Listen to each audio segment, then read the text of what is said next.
Messieurs les journalistes, soyez les bienvenus à l'archevêché de Bangui. Vous serez mes témoins jusqu'aux extrémités de la terre. Matthieu chapitre 28, versets 18 à 20. Jésus-Christ, envoyé par le Père, a chargé ses amis, les apôtres, pour porter la bonne nouvelle du salut de par l'extrémité du monde entier. Oui, avec ces mots, le Christ fait de l'Église un champ de mission qui n'a pas de limite.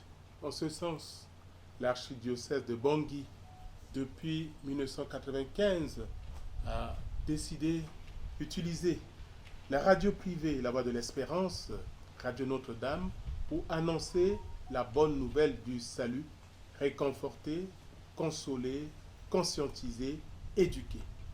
Présence de l'Église au cœur d'une société centrafricaine dans des moments de joie et d'espérance, d'angoisse, la Radio Notre-Dame, une radio d'espérance, a continué sa mission. Vous conviendrez avec moi, 28 ans après, eh bien les matériels commencent à devenir vétustes. Nous avons décidé de mobiliser ici et ailleurs en sollicitant les amis. Aujourd'hui, nous pouvons dire l'Église, qui est à Milan, l'archidiocèse, s'est mobilisée entièrement pour trouver de l'argent, en l'occurrence 35 000 euros, soit 23 millions, pour acheter des matériels qui serviront pour cette notre radio.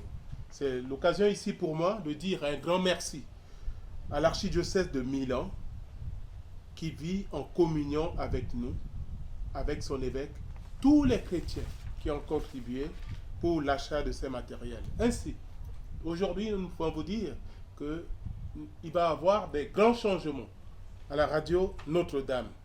En d'autres termes, au niveau des collines des Panthères, nous allons refaire le système d'antennes, installer 4 dipôles, installer aussi une descente d'antennes, installer une sécurisation d'antennes courtes contre les foudres plutôt, installer aussi un émetteur de 1000 watts.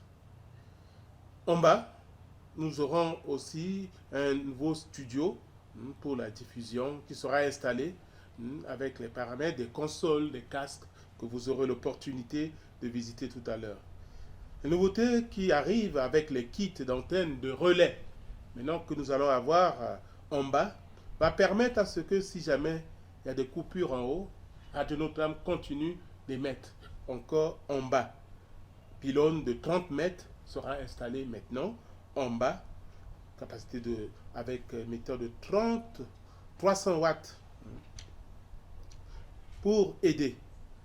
À cet effet, je voulais ici dire, non seulement dire merci aux bienfaiteurs, aussi signaler que les journalistes ou tous ceux qui vont travailler ou qui travaillent à RND, c'est l'occasion pour eux de prendre conscience, de prendre soin et faire bon usage, surtout. Le matériel que des frères et sœurs qui sont à Milan se sont mobilisés pour nous envoyer. Pour ma part, je reste confiant que ce matériel servira pour l'annonce de la bonne nouvelle. Aujourd'hui, nous sommes heureux et contents, joyeux de vous dire que la radio Notre-Dame prend un tournant décisif à travers les matériels qui nous sont envoyés pour que la bonne nouvelle du salut soit connue. Je vous remercie.